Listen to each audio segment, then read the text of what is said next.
Podcast České televize Procento na kulturu si k rozhovoru zve výrazné osobnosti z různých uměleckých oborů. Jsem Martin Rachman a jsem rád, že jste si dnešní novou epizodu pustili. Proti mně dnes sedí střihačka, scenáristka, režisérka Katarína Gramatová. Dobrý den. Dobrý den, děkuji za pozvání. Já moc děkuji, že jste kvůli nám vážila cestu z Bratislavy do Prahy. To je docela daleká cesta. A taky jsme si před chvílkou říkali, že to je jeden z posledních rozhovorů, který jste se rozhodla ještě poskytnout v souvislosti s vaším filmem Nahoře nebe, v dolině já. To je film, který uspěl na letošních Českých lvech, protože vy jste první slovenskou režisérkou, která si odnesla Českého lva za nejlepší režii. Taky jste zatím druhou ženou, která v rámci Českého lva dostala ocenění za nejlepší režii. Před vámi jenom Agněška Holland. Za 2 filmy, za Hořící keř a za Šarlatána, ale přeci jen, a ze Slovenska, ještě jsem si vypsal, že ze Slovenska jenom Martin Šulík je držitelem. Takže, kam jste si postavila Českého lva? To bude smiešná teraz moja odpoveď, pretože vy ste sa ma to vlastne pýtali už hneď, ako som vyšla zo sály. Ano. A tým, že teraz pripravujem vlastne nový film, tak ja som neprišla z Bratislavy, ale prišla som vlastne zo Záhoria, zo Slovenska. A momentálne som dosť ucestovaná, takže moja socha cestuje so mnou a vlastne stále nie je na žiadnej poličke, ale mám ju vlastne v tej krabici stále. Putovní taková. Je putovná, áno. Ale čakám na ten správny moment, kde sa už vybalím a kde chvíľku budem, aby dostala to čestné miesto. Ale momentálne nemám taký domov, no. Kočovný život trochu. No, zase som v tom. Když jsme zmínili, že to je jeden z posledních, ne, tedy poslední rozhovor k filmu Nahoře nebe, v dolině já, pořád mám tendenci říkat ten název v tom originálním znění, což je, pokusím se o slovenčinu, Hore je nebo? Hore je nebo, v dolině som já. Áno, krásna slovenčina. Ďakujem veľmi pekne. Jak moc se vám o tom filmu ještě chce mluvit? Protože přeci jen máte už pár měsíců po premiéře, vy jste světovou premiéru měla na festivalu v Japonsku, v Tokiu, evropskou premiéru v programu Karlovarského festivalu, teď ta sezóna ocenění, tedy Český lev, ale přeci jenom už je to pár let, co jste přišla s tou první myšlenkou, takže jak moc se vám chce ještě vracet se do minulosti a vzpomínat?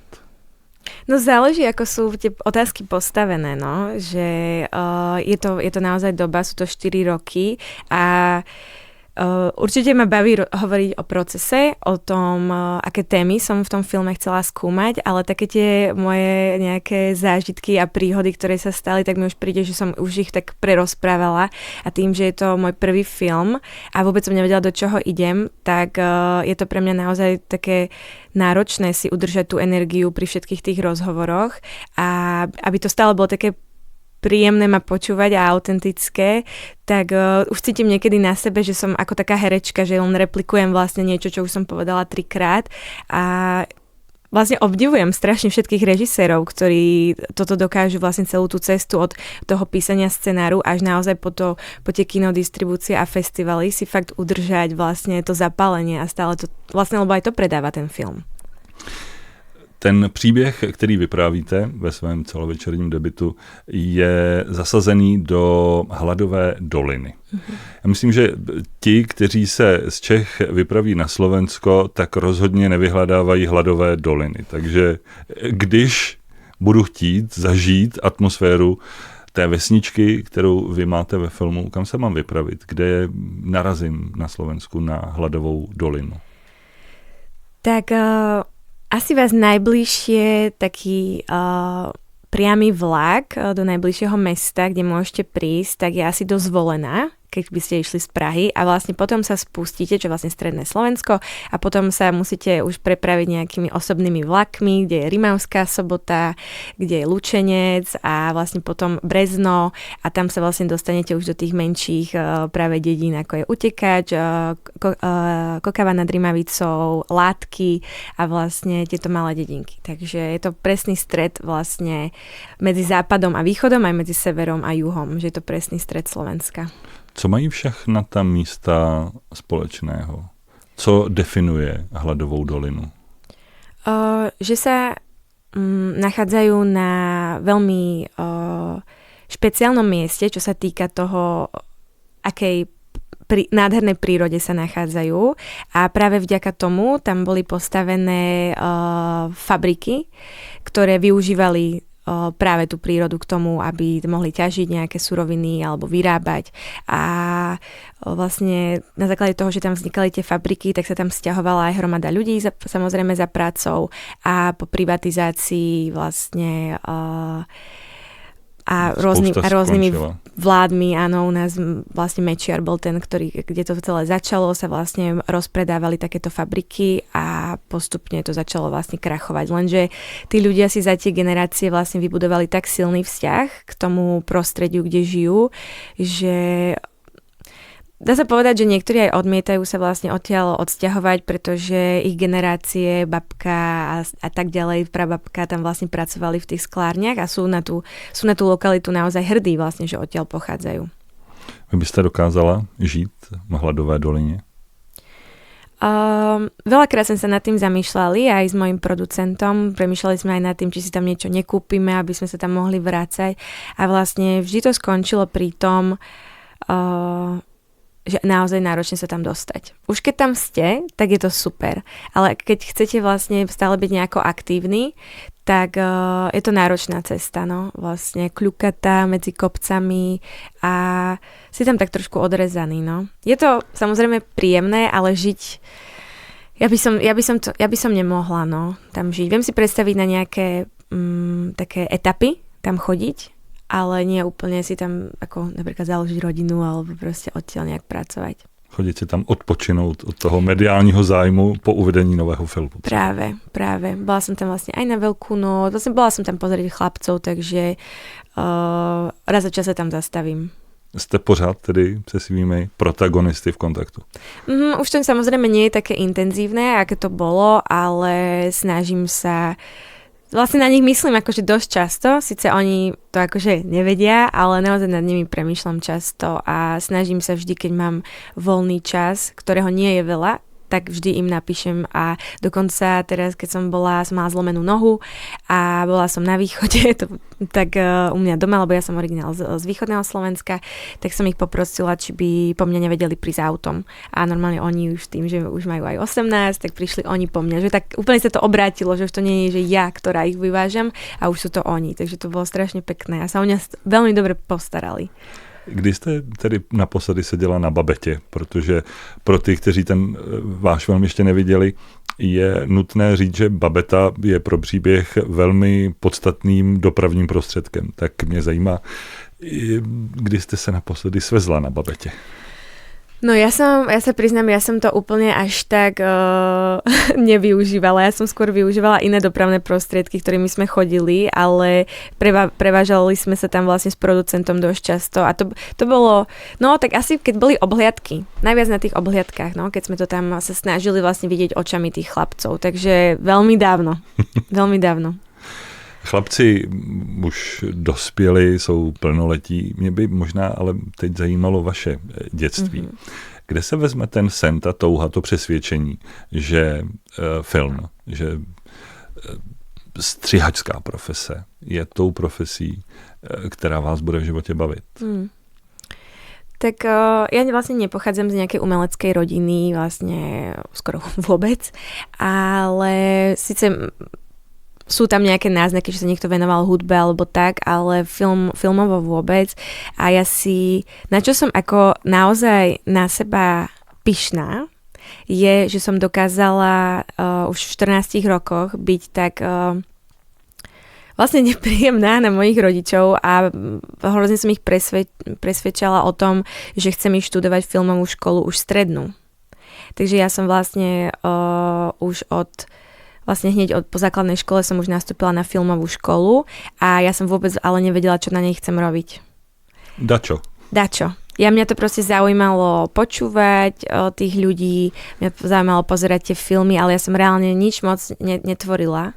A kde je základ té touhy, toho vztahu k filmu, k seriálu, k televizi možná? Nebo to bylo dětství strávené v kině, první dětské filmy? Nie, bolo to detstvo určite strávené na gaučovke pozeraním telky s mamou a s rodičmi. Že ako, jasne, mali sme nejaké aj aktivity, ale dosť často naše víkendy alebo piatky proste vyzeralo tak, že sme boli všetci vyvalení, dobrali sme si čipsy, zobrali sme si popcorn a proste pozerali sme, čo práve dávali v telke. A pamätám si práve také tie najväčšie klasiky a moja mamka má veľmi rada historické filmy a vždy sme to tam komentovali a tak, ale nemyslím si, že to by možno úplne bolo. Ja si skôr myslím, že môj základ je v tom, keď vyšiel taký nový telefón, s ktorým ste vedeli natáčať video a urobiť v ňom pauzu a potom pokračovať. A mala som svoju najlepšiu kamarátku a my sme si začali nahrávať také, že my sme vlastne prerozprávali také rozprávky, Červenú čiapočku a tak. A vlastne pamätám si normálne na svoj prvý stop trick, kedy akože zmizla som zo záberu a takto a som to strihala vlastne. Efekt Arabela. A to si pamätám, že to ma hrozne bavilo. Ale nie je to niečo, že ja neviem, ja som bola proste ja som mala tak vnútornú intuíciu, ktorá ako mne akože hovorila a to bolo na tom najťažšie, lebo tá škola bola súkromná a my sme moc nemali doma peniaze, takže aj to mi bolo dosť dlho vyčítané v tých 4 roky, čo som študovala, že čo ja tam vlastne robím na tej škole. A co ste tam dělala?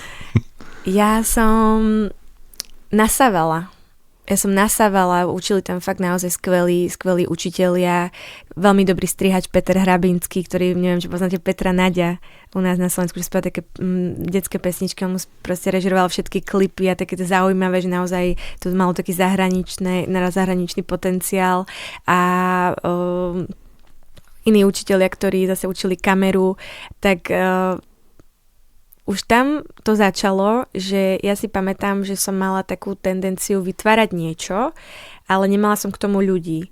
A ja si pamätám, že som svoj ročníkový film, ja som zohnala proste všetkých mojich kamarátov, boli sme tam asi 20 a natočila som taký experimentálny akoby film. Úplne vôbec nechápem, kde to proste vzniklo, ale ja som vedela, že ja, čo viem, je nadchnúť ľudí. Vlastne som nadchla aj tých mojich rodičov, aby mi to platili tú školu. Ja som proste nadchla kamošov, aby prišli na to natáčanie, natočili sme niečo, takže no. Byly někdy nějaké výrazné pochyby, jestli je to správné rozhodnutí, jestli to, že vám rodiče platí tu školu, opravdu nejsou vyhozené peníze v uvozovkách? Na tej strednej škole to určite. A hlavne to aj, ako, nie že úplne počúvate od tých učiteľov, ale občas ako nie, že to bolo vyslovene na mňa, ale tak všeobecne, že čo z vás bude a prečo, ako sa viac nesnažíme a tak. Takže na tej strednej škole to bolo také prítomné, ale ja som sa potom úplne, že v poslednej chvíli rozhodla, vlastne jediné, kde som si stihla podať prihlášku, bol Zlín, lebo ja som bola taká, že ani na vysokú školu nemám. A tým, že som mala najbližšie k môjmu učiteľovi strihu, tak som sa prihlásila na strih do Zlína a myslím, že som skončila prvá alebo druhá a to som bola úplne v šoku, že počkať, ja asi aj niečo viem, že na čo sa na tej škole na mňa nalepilo, lebo mňa to naozaj zaujímalo a tí ľudia, ktorí sa tam hlásili na tie školy, tak prichádzali z gymnázií, takže nemali ten základ taký, aký som mala ja. Takže tam som to začala rozvíjať a vlastne v tom Zlíne keď som strihala filmy tým druhým ľuďom, tak som začala mať také tiky, že počkať, neviem to lepšie trošku. A tak som začala režírovať. Já se možná ještě vrátím k té noci nebo k tomu večeru k Českému lvu. Ano. Když tam možná byla lehká nedůvěra v to, jestli do vás rodiče správně investovali, tak mě zajímá ta jejich reakce. Mami, tati, jsem první Slovenka, režisérka, s Českým lvem. Hodně velká radost byla doma. Jak velká? No byla veľká. je to také zaujímavé o nich teraz hovoriť, lebo na 100% viem, že to budú počúvať. Môj ocko je taký, že on naozaj počúva každý rozhovor, všetko mi posiela, mi urobí e-mail, že aha, tu bol článok a vidím, že sa akože tešia a vidia, že to malo akoby zmysel. A aj starí rodičia sú na mňa, veľmi ma vychovávali aj oni, tak cítim, že sú na mňa hrdí, no, ale ja nejako... Ja to mám nejak tak zvláštne akoby spracované, že si hovorím, že či som si to zaslúžila naozaj vlastne, viete?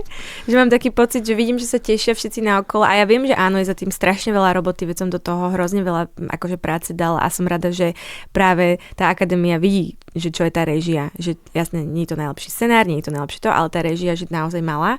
A vidím, že sú na mňa aj pyšné moje okolie, ale nejako ja som ešte sa strašne cítim taká malička v tom celom, no, takže to tak akoby...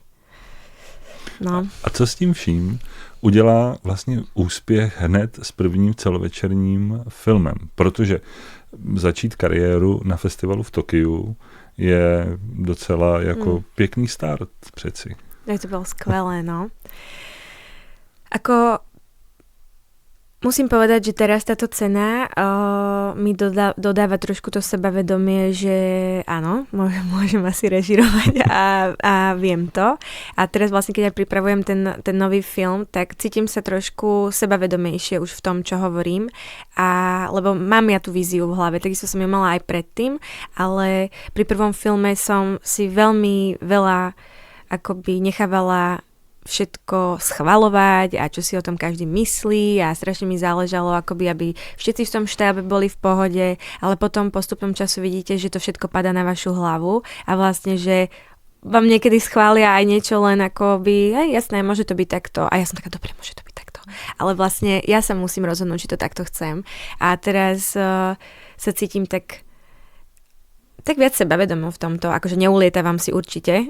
Vidím oveľa lepších režisérov vo svete, ktorých ako registrujem. Teraz nechcem hovoriť nikoho konkrétneho, nikto mi ani nenapadol, ale proste ako sledujem a viem, kde sa ten film dá posúvať a cítim, že mám tam medzery, ktoré ale cítim, že viem naplniť. Jak velká je u vás touha vyprávět příběh v okamžiku, kdy jste si jistá, že máte příběh, který stojí za to filmově zpracovat? Jdete... no nechci říkat přes mrtvoly, ale jak intenzivně jste odhodlaná jít za svým přesvědčením, že opravdu tohle je to, co musí být ve filmu? Ja fakt to stále hovorím, mám strašne silný ten vnútorný inštinkt a viem veľmi rýchlo aj zahodiť niečo, keď cítim, že to tlačím na silu, ako nemám problém, ja som aj veľa vecí vo filme, tým, že som strihačka, tak viem fakt nekompromisne vyhadzovať niečo alebo prehadzovať, že nie som nejak upnutá, že to, čo ja vymyslím, je teraz to najlepšie a keď teraz poviem, že forma toho filmu bude taká a zrazu zistím, že to nesedí k tomu, tak nemám problém si tú chybu uznať, ale myslím si, že teraz pri tom akože ďalšom filme sa to stále vo mne akože rodí, to, že či sa oplatí tú energiu tým, že už mám tú skúsenosť a viem, že to nie je proste ani 1 rok, ani 2, ani 3, ale sú to 4, 5, 6, o ktorých sa bavíme, tak teraz to tak akoby vo mne pláni presne to, na čo sa pýtate a dúfam, že sa rozhodnem správne. Myslím, že už sa to deje. Už mám zafinancovaný vývoj, takže už sa to deje a ja to teraz potrebujem vlastne nejak celé. Zatiaľ ešte nemám taký štáb, nemám tam toľko ľudí, ale snažím sa ja byť o tom, nie že snažiť sa byť o tom presvedčená, ale nechávať dozrieť v sebe tú tému, aby som o nej mohla byť stále viac a viac presvedčivejšia. Vlastne spoznávam to. Hrozně se mi chce teď zeptat, o čem to bude, ale to bychom hodně předbíhali. Zaujal mě ale před chvílí jeden okamžik, protože jste střihačka, zároveň tedy si ten film točíte. Jak moc se dohaduje střihačka s režisérkou při tom natáčení? Režisérka by hrozně chtěla realizovat nějakou scénu a ještě možná ji natočit z trochu jiného úhlu, protože to se pak možná ve střižně bude hodit, ale střihačka už možná v hlavě říká, točíš to zbytečně, tohle ti tam nedám. Stává se tohle? Je to taková lehká schizofrenní role na place? Je to schizofrenní role, ale veľakrát, keď som napríklad dala prednosť tej strihačke, aby sa ozývala viacej, tak mi bolo veľakrát ľúto, že bože, prečo nad tým uvažuješ jak nejaký montážnik, že uvidíš v tom strihu potom. Nemusíš to vedieť, áno, nemusíš to vedieť hneď. Takže som sa veľmi rýchlo naučila, vlastne už na tom teaseri, tak ja som už potom, keď sa už dialo to natáčanie, tak ja som si ten strih v podstate urobila predtým, že tá príprava bola pre mňa to strihanie, na ktorom som sa akože upokojila, že dobre, tieto uhly mi fungujú, všetko, ja som si vlastne fakt celý ten film natočila na mobil, takže aj som si to zostrihala, aj zahrala, aj urobila hlasy všetkých hercov, všetko tam bolo a potom som tým pádom túto potrebu mala upokojenú a potom som sa mohla sústrediť na tú režiu, ale čo som sa naučila ako strihačka k tomu pristupovať je točiť tie veci tak, aby to bolo možné v tej strižni prehadzovať akokoľvek. Takže nekomplikovať to s kostýmami je hneď prvá vec a takisto zbytočne nekomplikovať tie akcie tým hercom, aby potom aby som to naozaj mohla prehadzovať a nevadila mi tam nejaká rekvizita, že teraz bola tam a potom bola tam. Takže to je, ja skôr ako staviam na tých znalostiach, ako by som sa tam nejak mala nejaký spor. Já se možná trochu záměrně bráním tomu, abychom dopodrobna vyprávěli příběh vašeho filmu, protože těch interpretací může být několik, nebo těch motivů, kterých si jako divák můžu všímat a budu je upřednostňovat před těmi ostatními. Je tam několik, takže nechci asi, abychom úplně dávali návod, jak se dívat na váš film. Ale co mě zajímá, a to je opravdu jako velmi zajímavý prvek, je práce s neherci. Mm-hmm. Začínající režisérka si to všechno zkomplikuje tím, že si před kameru postaví čtveřici kluků, kteří možná si spíš než točit chtějí hrát a užívat léto a začínající režisérka se z nich snaží vydolovat aspoň nějakou přibliženou podobu toho, co si naplánovala nebo natočila do té doby zatím tedy jenom ve své představivosti. Proč jste tak trvala na nehercích? Ja si myslím, že sa z tohto stáva nejaký môj spôsob režie, pretože teraz vlastne aj pri druhom filme pristupujem veľmi podobne a nebolo to tak, že ja trvám na tom, aby to boli neherci, ale ja som spoznala chlapcov, v ktorých som videla potenciál, že by mohli byť dobrí herci a ten príbeh v podstate vychádzal z toho, akí sú. Takže to nie sú chlapci, napríklad, ktorých by som zobrala, že z Bratislavy nejakí neherci a teraz ich dávala do dediny, ale sú to chlapci, ktorí poznajú to prostredie, ktorí niečo zažili, ktorí sú spojení s tým miestom a majú v svojom výraze a očiach niečo nenahraditeľné. A na základe toho som začala stavať vlastne príbeh, takže vlastne je to naopak. Ja som mala najprv chlapcov a potom som mala ten príbeh. Já se přiznám, že to je jedna z těch otázek, která padla už asi mnohokrát. A oči jsou tím slovem, které si vybavuji ze všech těch odpovědí na podobně koncipovanou otázku. Proč vám tolik záleží na očích? Abyste mohla dělat větší detaily, aby ste... Lebo ja keď sa do nich pozriem, do očí špecifických mojich ako chlapcov, tak vidím, či to unesú a či to majú za tými očami a či sa divák, lebo ja si hovorím, ak ja to vydržím, tak som taká, že aj divák vydrží, takže ja sa vydržím na Miša pozerať tých 90 minút a nevadí mi to a zbehne mi to a je to niečo, čo on má za tými očami. A to isté teraz som našla aj v mojom ďalšom hercovi, alebo máte oči a vidno, že si nimi niečo zažil alebo nimi niečo videl. Ja si myslím, že je to taká formulka, že oči sú vlastne oknom do duše a myslím si, že to tak určite je. Kdy chlapce přestalo bavit s váma natáčet v průběhu prací? No, už ku koncu to bolo také akože problémovejšie s nimi, ale veľmi rýchlo sme im pripomenuli, že potom musia ísť do školy, takže to ich vlastne vždy nakopovalo k tomu, že dobre, tak vlastne v pohode, pojazdíme si ešte na byte. A vlastne nebol ani problém, že by ich to nebavilo, ale Mišo mal veľa scén, kde oni neboli. A jeho nebavili točiť scény, kde není s chlapcami, pretože tomu je prirodzené z randičky a jazdenie a tak. A to, kde bol s herečkami, tak to bolo pre ňoho, nechcem povedať, že utrpenie, ale prišlo mu to ako večnosť. Taková nezbytnost. Jak jste ho motivovala?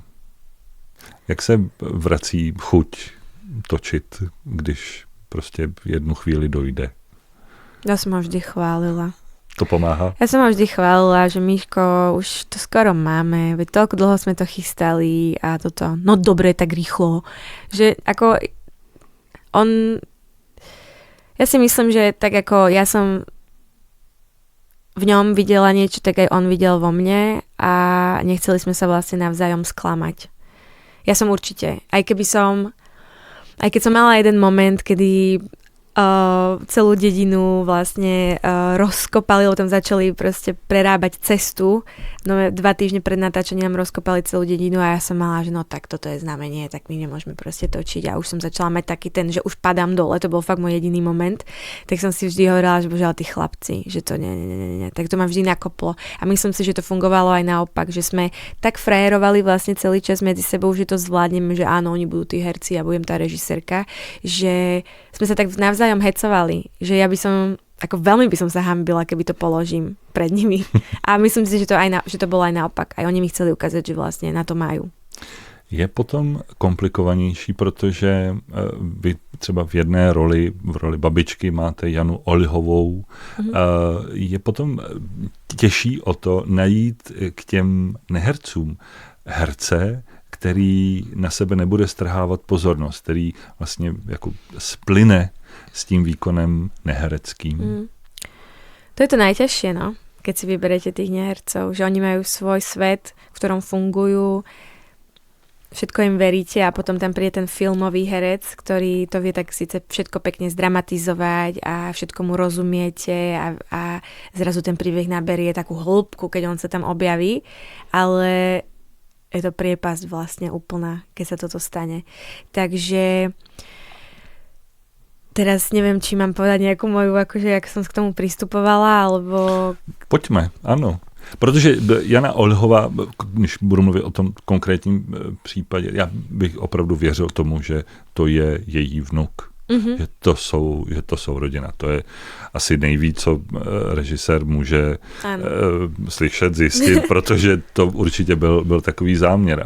Ale jak se teda jenom lehce nahlédneme pod vaše ruce, jak se tohle jako tvoří, protože profesionální herec, herečka určitě můžou přispět dobrou radou svému nehereckému kolegovi, ale to je ten okamžik, kdy asi vy chodíte a říkáte, asi bych potřebovala v tuhle chvíli spíš neradit, musíte vypracovat se sebou a přiblížit se jemu, než naopak přeci.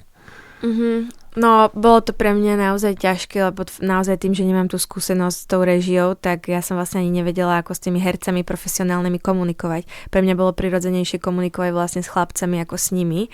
Takže vlastne zrazu z tej, nazvem to, že punkovej režie, kde chlapcom dávam vyslovene sadni, lahni, neviem, takéto povely, tak som musela prejsť do úplne inej reči a vlastne zrazu tých ľudí mám obidvoch. Mišo vôbec nerozumie, keď ja rozprávam na pani Olhovú, zase pani Olhová nerozumie, akože zase si ho nemôžem rozprávať takýmto ako príkazmi, takže to bolo naozaj náročné a ja som aj videla, že tomu trošku neverila na tom sete a cítila som to. A mali sme taký moment vlastne po tej premiére, kedy som videla, že sa jej ten film naozaj páči a a rozumie už tomu, ako som k tomu pristupovala a prečo sa niektoré veci tak diali, ako sa diali, ale trošku tam bola je to risk, keď tam máte neherca a na tom sete to naozaj vyzeralo, že keď spolu boli v jednej komunikácii, že to nefunguje, ale ja som už vedela zo skúšok, z teaseru, že ako s tým viem pracovať v strihu, ako s tým pomôžem.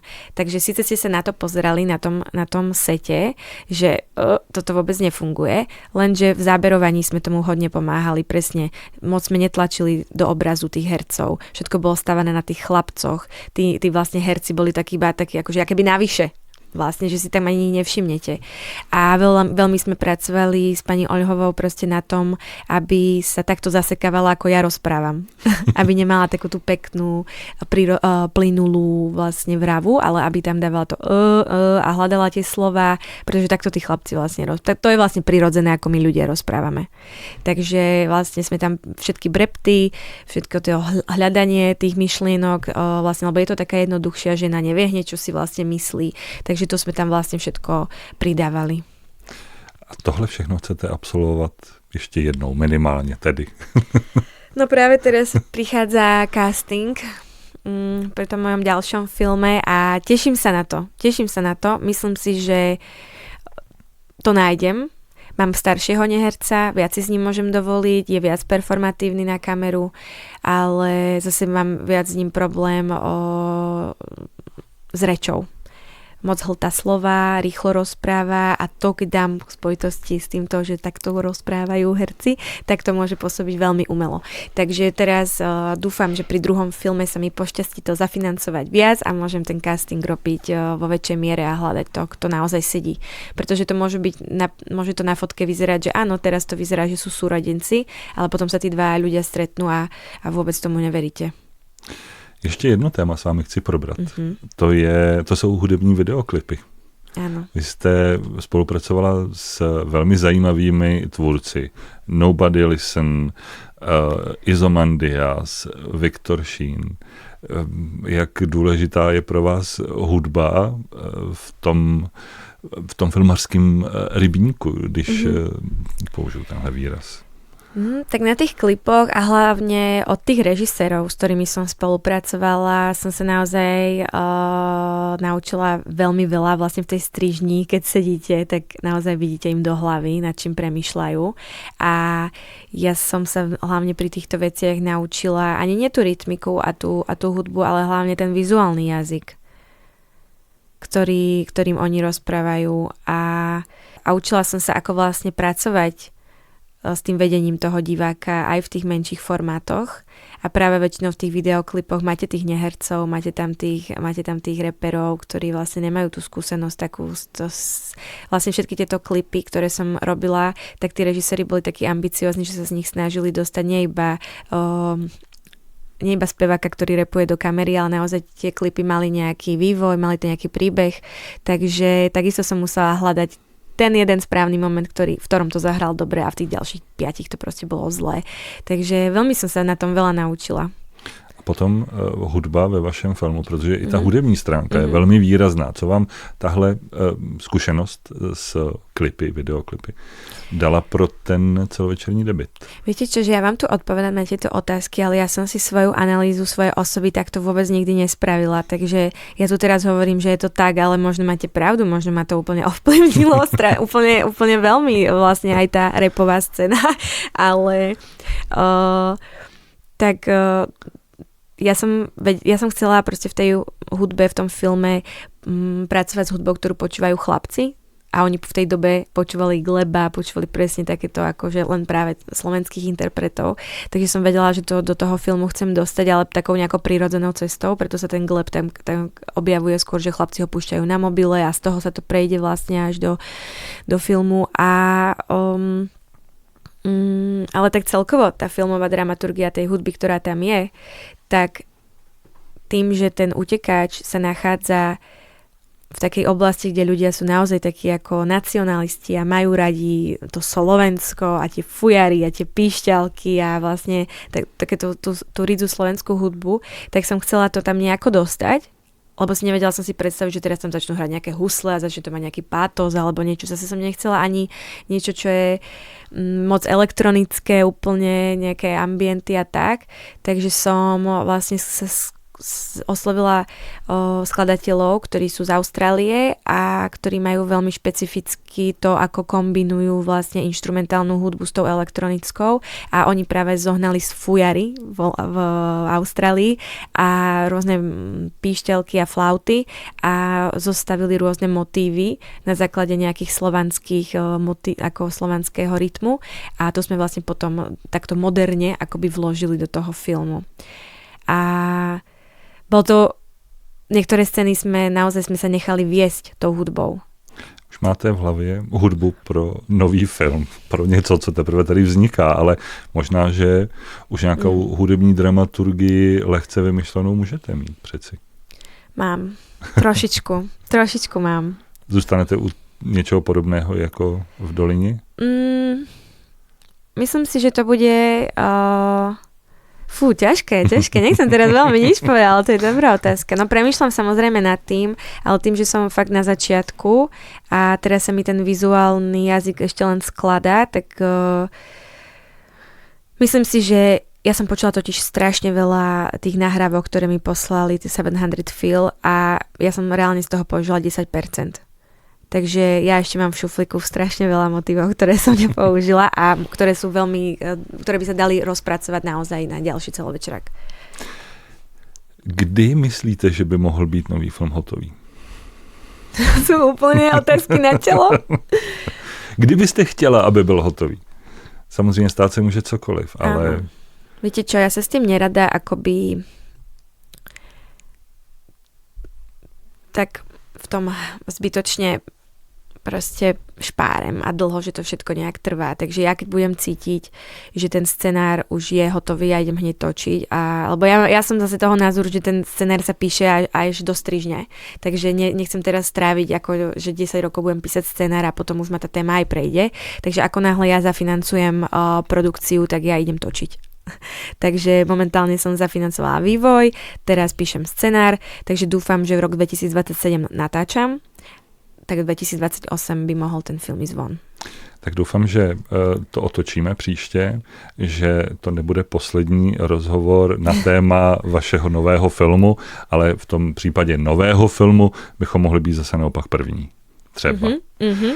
Jestliže jsme možná někoho nalákali proto, aby si váš film Nahoře nebe v dolině já pustil, tak je možné si ho najít na platformách DaFilms a Quiff TV. To jsou teď takové dostupnější platformy pro někoho, kdo si hned po našem podcastu chce tenhle snímek pustit, dát si ho. Pojďme jenom v jedné větě říct, proč. Dobre, ja by som ale ešte týmto poslucháčom a divákom povedala, že by som najradšej bola, keby na ten film prišli do kina, pretože ten film bol robený samozrejme do kina a musím fakt povedať, že v tej televízii myslím si, že stráca trošku tú silu a v tom kine naozaj si myslím, že vie zarezonovať a prečo by ste si ho mali pozrieť? No, tak myslím si, že to ukazuje ako jeden z mála vlastne filmov aktuálnu situáciu na Slovensku. Snažila som sa v ňom síce ten film rieši komplikované témy, ale naozaj sú podané s ľahkosťou a s humorom a tí chlapci tomu dodali takú jedinečnú ľudskosť a majú v sebe takú dobrú iskru. Dúfam, že uvidíte v tých očiach práve. A je to vlastne film vlastne aj o prežití a o tom, že niekedy je v poriadku sa hnevať aj na svoju vlastnú mamu. Naším hostem byla podle České filmové a televizní akademie nejlepší režisérka roku 2025 Katarína Gramatová. Moc děkuju za vaše odpovědi, za váš čas a za ochotu si povídat v našem podcastu. Díky moc. Ďakujem Maja, pekne a boli to super otázky. No a vám děkuju, že jste to dokoukali až sem a ještě jednou, pokud tedy najdete ve své blízkosti nějaké kino, ve kterém promítají nahoře Nebe v dolině já, zajděte do kina, anebo je tady Da Films a Quiff TV, platformy, kde je možné si film pustit. Díky, na viděnou.